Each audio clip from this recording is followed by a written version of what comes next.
All right, so today we're diving deep into the latest earnings call from Narayana Hrudalaya. Now, if you don't know, they're one of India's huge hospital groups, and we're going to unpack how they're planning to tackle some really big challenges. What's interesting is what their strategy might just tell us about the future of healthcare for all of us. So this is the big question, isn't it? You've got this massive hospital group, and they're basically running out of room in their most important markets, both in India and overseas. So how do you keep growing? Well, this whole explainer is going to break down their really fascinating multi-part answer. Think of it like a playbook for how to expand when you literally can't just build more walls. Okay, first stop, we're heading to the Caribbean. Now, analysts on the earnings call, they've got sharp eyes, right? And they immediately spotted something a little worrying in the numbers coming out of their super profitable Cayman Islands business. The profits dipped. So you gotta ask, what's going on there? And this chart, wow, it just lays it all out perfectly, doesn't it? You see that first bar? That's the main hospital business. Doing great, super profitable. But then you look at that second bar. That's the new integrated care business. And yeah, it's in the red. A loss of 9.3 crore rupees. That's over $1 million. And that one number is pretty much the reason the total earnings got dragged down, and you can bet the analysts started asking questions. But here's the thing. When you look at the company's response straight from their MD, they're not panicking. Not at all. They're basically saying, look, this is just a blip. It's a kind of bump in the road you'd expect when you're launching a brand new type of business. It's clear they are playing the long game here. So you're probably wondering, what the heck is this integrated care business that's causing all this short-term pain? Well, you can think of it as their big move into the insurance and wellness world. The whole idea is to build a complete health ecosystem. See, the goal here isn't to make huge profits right away. Nope. The goal is loyalty. They want to create this super stable long-term revenue stream by locking in their customers. And this right here, this is the perfect way to understand the trade-off they're making. On one side, you've got the classic hospital business. It's mature, it's established, it makes a ton of money. On the other side, you've got this new integrated care thing. It's brand new, it's strategic, and right now, it's actually losing money. So the key takeaway is pretty simple. They're giving up some profit today, hoping it leads to a safer, more loyal customer base for the long haul. Okay, so let's switch gears and head back home to India. Because here, they're facing a completely different, but just as serious capacity problem. We're talking about their biggest, most important hospitals in major cities, and they are jam-packed. I mean, they are literally running out of space. So that's the puzzle, right? How on earth do you keep growing your business when you physically cannot add any more beds? You've got to get creative. You have to think inside the box, or in this case, inside the existing four walls of the hospital. And here is their game plan. It's a really smart four-part strategy that's all about squeezing every last drop of efficiency out of the space they already have. So first, they're going hard on digitization and automation to make everything faster. Second, they're shifting their patient mix, basically focusing on the more complex, higher-value procedures. Third, they're pouring money into cutting-edge tech like surgical robotics. And finally, they're streamlining everything to reduce how long patients stay, which, of course, frees up beds quicker. Now, check out this table. This shows you exactly why that strategy is so brilliant.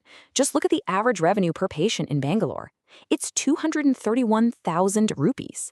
That's almost double what they're seeing in their other regions. And why? Because that Bangalore hospital is their center for all those complex, high-value surgeries we just talked about.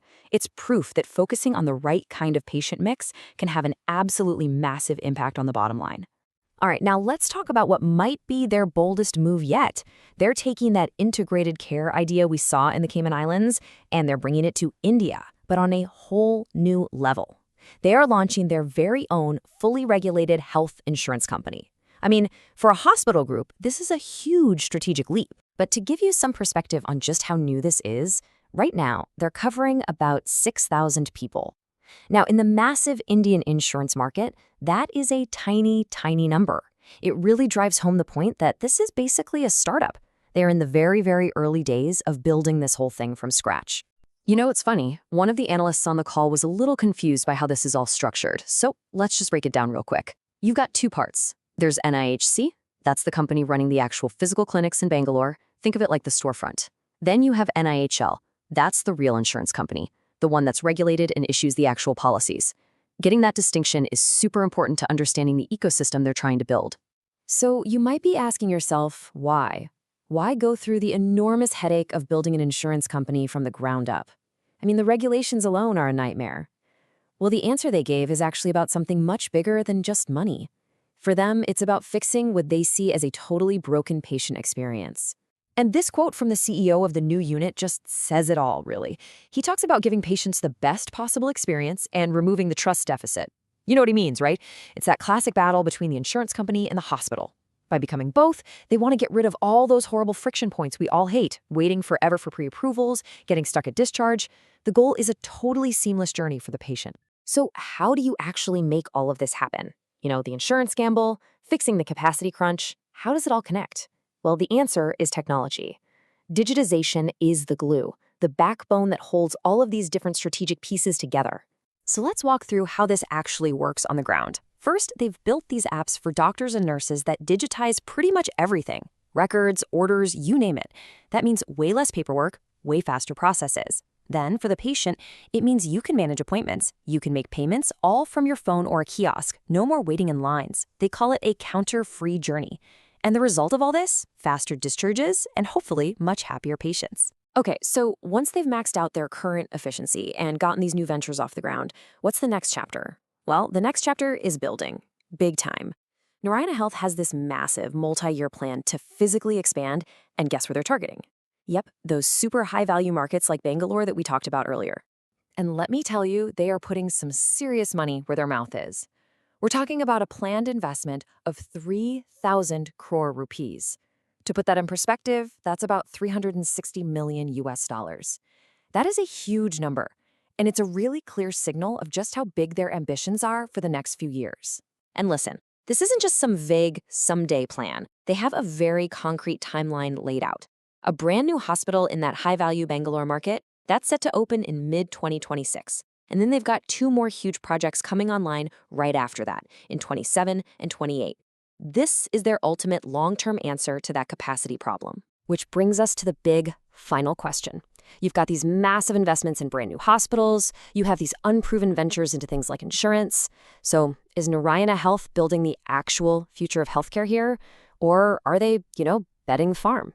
It's a fascinating, high-stakes strategy that's trying to solve today's problems by creating a completely new ecosystem for tomorrow. And we'll have to wait and see if it all pays off.